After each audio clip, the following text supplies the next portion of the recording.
સ્વાગત છે exam today પર મિત્રો. ભારતના ઉપરાષ્ટ્રપતિ જગદીપ ધનખડે પોતાના પદ પરથી રાજીનામું આપી દીધું. આ સાથે જ ભારતના ઉપરાષ્ટ્રપતિ એ મેઇન ટોપિક આવી ગયો છે. એક્ઝામની દૃષ્ટિએ ખૂબ જ ઇમ્પોર્ટન્ટ ટોપિક છે. તો મિત્રો આજના વિડીયોમાં આપણે વાત કરવાના છે ભારતના ઉપરાષ્ટ્રપતિની. જગદીપ ધનખડ જે ભારતના 14મા નંબરના ઉપરાષ્ટ્રપતિ હતા. કેટલામાં નંબરના હતા મિત્રો? જો પ્રશ્ન છે ભારતના વર્તમાન ઉપરાષ્ટ્રપતિ કોણ છે? તો ગઈકાલે સાંજ સુધીમાં જગદીપ ધનખડ ભારતના ઉપરાષ્ટ્રપતિ હતા. બરાબર. કેટલામાં નંબરના હતા મિત્રો? 14મા નંબરના. 14મા નંબરમાં ક્યારે બન્યા હતા? ઓગસ્ટ 2022માં ભારતના ઉપરાષ્ટ્રપતિ બન્યા હતા અને જુલાઈ 2025માં 21 જુલાઈ 2025ના રોજ એમણે સાંજે રાજીનામું આપી દીધું. એની પાછળ જે રીઝન છે મિત્રો એ એમના હેલ્થને લઈને છે, સ્વાસ્થ્યને લઈને છે. પણ સ્વાસ્થ્યને લઈને જે એમણે રીઝન આપ્યું છે મિત્રો એ ગળે ઉતરતું નથી. એની પાછળ એ કોઈક રાજનીતિક સ્ટન્ટ હોઈ શકે. બરાબર. પાર્ટી તરફથી, જગદીપ ધનખડ તરફથી, ગમે તેઓ આપણે એમાં નથી પડતા. આપણા માટે ઇમ્પોર્ટન્ટ છે ઉપરાષ્ટ્રપતિ. ટોપ 30 પ્રશ્નો લઈને આવ્યો છું. વેરી વેરી ઇમ્પોર્ટન્ટ હશે. એક તો પ્રશ્ન થઈ ગયો, ભારતના 14મા નંબરના ઉપરાષ્ટ્રપતિ જગદીપ ધનખડે હાલમાં રાજીનામું આપ્યું છે. બરાબર. તો હવે ઉપરાષ્ટ્રપતિનું પદ જે છે મિત્રો એ ખાલી થઈ ગયું. ભારતના બીજા ક્રમનો સર્વોચ્ચ પદ કયું છે? તો પ્રથમ કયું છે મિત્રો? રાષ્ટ્રપતિ. જો ભારતની અંદર ઘણા લોકો વડાપ્રધાન લખીને આવે છે, પણ વડાપ્રધાન એ સૌથી સર્વોચ્ચ પદ નથી. પણ સૌથી સર્વોચ્ચ પદ બંધારણની રીતે મિત્રો રાષ્ટ્રપતિનું છે અને બીજા નંબરનું છે ઉપરાષ્ટ્રપતિનું. સમજી ગયા તમે? બીજા નંબરનું છે ઉપરાષ્ટ્રપતિનું, પ્રથમ નંબર છે રાષ્ટ્રપતિનું.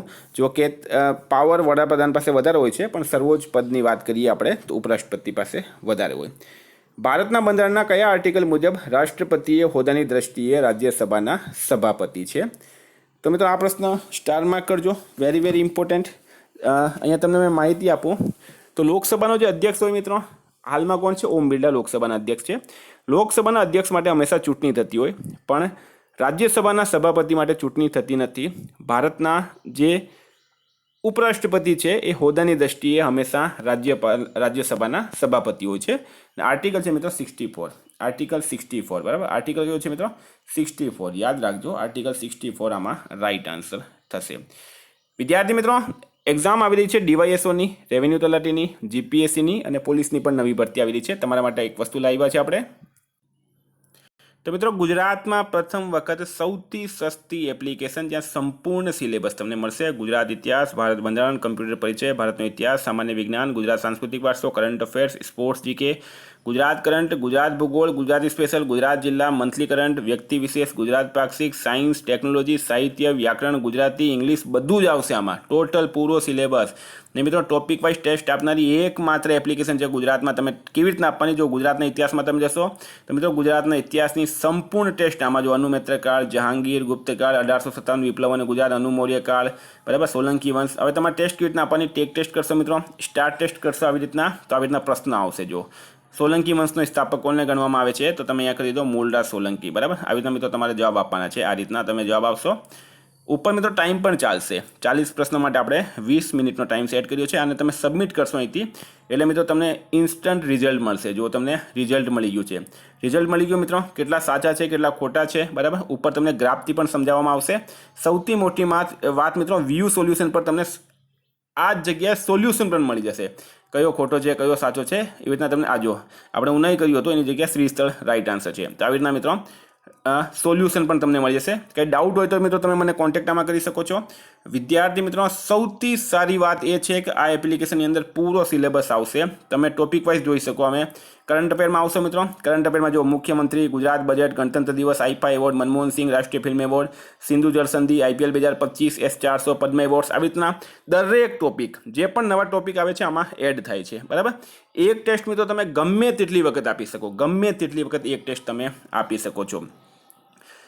આમાં મિત્રો તમને કરંટ અફેર્સ પણ સંપૂર્ણ મળશે. જો આ ગુજરાતમાં જાન્યુઆરી, ફેબ્રુઆરી, માર્ચ, એપ્રિલ એવી રીતના અપડેટ થાય છે. ભારતનું કરંટ અફેર છે મિત્રો, ભારતના કરંટ અફેર પણ આવી રીતના જ અપડેટ થાય છે. જો મંથલી કરંટ અફેરમાં જો જાન્યુઆરી, ફેબ્રુઆરી, માર્ચ, અને આમાં નવી ટેસ્ટ અપડેટ થતી રહે છે, નવા પ્રશ્નો પણ અપડેટ થતા રહે છે. તો મિત્રો આજે જ એપ્લિકેશન ડાઉનલોડ કરો. એપ્લિકેશનની લિંક આ જ વિડીયોના ડિસ્ક્રિપ્શનમાં છે. નહીં સમજ પડતી હોય તમને તો મને કોન્ટેક્ટ કરો મિત્રો. નંબર છે 9510411961. બરાબર. 9510411961 આ નંબર પર મિત્રો કોન્ટેક્ટ કરી શકો. 9510411961 અથવા તમે એપ્લિકેશનમાં જઈને મિત્રો પ્લે સ્ટોરમાં જઈને એક્ઝામ ટુડે લખશો ત્યાંથી પણ તમને આ એપ્લિકેશન મળી જશે. તો મિત્રો અત્યારે ડાઉનલોડ કરો, બરાબર, અત્યારે ડાઉનલોડ કરો અને ફાયદો ઉઠાવો. રોજના 5000 વિદ્યાર્થી આના પર ટેસ્ટ આપી રહ્યા છે. સંપૂર્ણ સિલેબસ. એપ્લિકેશનની લિંક ડિસ્ક્રિપ્શનમાં છે. નહીં સમજ પડતી હોય તો કોન્ટેક્ટ કરો 9510411961. મિત્રો આપણે ટોપિક પર આવીએ. તો ક્વેશ્ચન નંબર 4 છે, ભારતના ઉપરાષ્ટ્રપતિનું પદ કયા દેશના બંધારણમાંથી લેવામાં આવ્યું છે? તો મિત્રો એ લેવામાં આવ્યું છે અમેરિકા, બરાબર. અમેરિકાના બંધારણમાંથી ભારતના ઉપરાષ્ટ્રપતિનું પદ લેવામાં આવ્યું છે. ભારતમાં બંધારણના કયા આર્ટિકલમાં ઉપરાષ્ટ્રપતિની પદની જોગવાઈ કરવામાં આવી છે? સ્ટારમાં કરજો મિત્રો, ખૂબ ખૂબ ઇમ્પોર્ટન્ટ પ્રશ્ન છે. આર્ટિકલ કયો છે? તો મિત્રો આર્ટિકલ છે 63, બરાબર. આર્ટિકલ 63 પ્રમાણે ભારતના બંધારણમાં ઉપરાષ્ટ્રપતિ પદની જોગવાઈ કરવામાં આવી છે. ભારતમાં ઉપરાષ્ટ્રપતિનો કાર્યકાળ કેટલા વર્ષનો હોય છે? તો 5 વર્ષનો કાર્યકાળ હોય છે, બરાબર. રાષ્ટ્રપતિનો પણ 5 વર્ષનો કાર્યકાળ હોય છે. વડાપ્રધાનનો પણ 5 વર્ષનો હોય છે. લોકસભા અને રાજ્યસભાના જે સદસ્યો છે એમાં લોકસભાના 5 વર્ષ છે, રાજ્યસભાના 6 વર્ષ છે. વિધાનસભાના મિત્રો 5 વર્ષ છે. ભારતના ઉપરાષ્ટ્રપતિને હટાવવા માટેનો પ્રસ્તાવ કયા ગૃહમાં લાવી શકાય? તો મિત્રો કયા ગૃહમાં લાવી શકાય છે? રાજ્યસભામાં, બરાબર. ઉપરાષ્ટ્રપતિ પદને હટાવવા માટેનો પ્રસ્તાવ રાજ્યસભામાં લાવવામાં આવે છે. ભારતના સૌપ્રથમ ઉપરાષ્ટ્રપતિ કોણ હતા? તો મિત્રો હાલમાં જગદીપ ધનખડ હતા, એમણે રાજીનામું આપ્યું અને સૌપ્રથમ હતા સર્વપલ્લી રાધાકૃષ્ણન, બરાબર. સર્વપલ્લી રાધાકૃષ્ણન ભારતના પ્રથમ ઉપરાષ્ટ્રપતિ હતા. ભારતના ઉપરાષ્ટ્રપતિને શપથ કોણ લેવડાવે છે? તો મિત્રો રાષ્ટ્રપતિ શપથ લેવડાવે. અને રાજીનામું કોને આપે છે? એ પણ રાષ્ટ્રપતિને આપે છે. રાષ્ટ્રપતિ ઉપરાષ્ટ્રપતિને રાજીનામું આપે અને ઉપરાષ્ટ્રપતિ રાષ્ટ્રપતિને રાજીનામું આપે. આ પ્રશ્ન બહુ વખત પૂછાયો, ઘણી વખત પૂછાયો છે, યાદ રાખજો. ભારતના બંધારણના કયા આર્ટિકલમાં ઉપરાષ્ટ્રપતિની શપથ અંગેની જોગવાઈ છે? તો મિત્રો છે આર્ટિકલ 69, બરાબર. આર્ટિકલ 69માં ભારતના બંધારણમાં આર્ટિકલ 69માં ઉપરાષ્ટ્રપતિ પદની શપથ અંગેની જોગવાઈ છે. ભારતના ઉપરાષ્ટ્રપતિની ચૂંટણીમાં કોણ કોણ ભાગ લે છે? તો લોકસભા અને રાજ્યસભાના તમામ સભ્યો. સ્ટારમાં કરજો મિત્રો, લોકસભા અને રાજ્યસભાના તમામ સભ્યો જે છે એ ઉપરાષ્ટ્રપતિ પદની ચૂંટણીમાં ભાગ લે છે. ભારતના ઉપરાષ્ટ્રપતિ તરીકે ઉમેદવારી નોંધાવવા ઓછામાં ઓછી કેટલી ઉંમર હોવી જરૂરી છે? ક્વેશ્ચન નંબર 12ની વાત કરીએ તો 35 વર્ષ, બરાબર. 35 વર્ષ. ઉપરાષ્ટ્રપતિ પદ માટે 35 વર્ષ છે અને વડાપ્રધાન બનવા માટે મિત્રો 25 વર્ષ જ છે, બરાબર. કારણ કે લોકસભાનો સભ્ય જે હોય એ વડાપ્રધાન બની શકે અને લોકસભા માટે કેટલી ઉંમર છે? 25 વર્ષ છે. ભારતનો રાષ્ટ્રપતિ પોતાનું રાજીનામું કોને આપે છે? તો આગળ પણ વાત કરીએ આપણી, ઉપરાષ્ટ્રપતિ કોને આપે? રાષ્ટ્રપતિને. રાષ્ટ્રપતિ કોને આપે છે મિત્રો? ઉપરાષ્ટ્રપતિને આપે છે. રાષ્ટ્રપતિનું મૃત્યુ થતાં કેટલા સમય સુધી ઉપરાષ્ટ્રપતિએ કાર્યકારી રાષ્ટ્રપતિ તરીકે કાર્ય કરી શકે? ક્વેશ્ચન નંબર 14ની વાત કરીએ મિત્રો આપણે તો 6 મહિના સુધી, બરાબર, 6 મંથ સુધી કાર્ય કરી શકે છે. કયા એકમાત્ર ઉપરાષ્ટ્રપતિ જેમનું મૃત્યુ હોદ્દા પર જ થયું? ક્વેશ્ચન નંબર 15ની વાત કરીએ મિત્રો કૃષ્ણકાંત આમાં રાઈટ આન્સર થશે, બરાબર. કૃષ્ણકાંત જે છે એમનું મૃત્યુ હોદ્દા પર, એટલે કે તેઓ ઉપરાષ્ટ્રપતિ હતા તે સમયમાં થયું હતું. ઉપરાષ્ટ્રપતિ રાજ્યસભામાં પોતાના મતનો પ્રયોગ ક્યારે કરી શકે છે? ક્વેશ્ચન નંબર 16ની વાત કરીએ મિત્રો તો સરખા મત થતા હોય ત્યારે. ક્યારે કરે છે? સરખા મત થતા હોય ત્યારે રાઈટ આન્સર છે આમાં.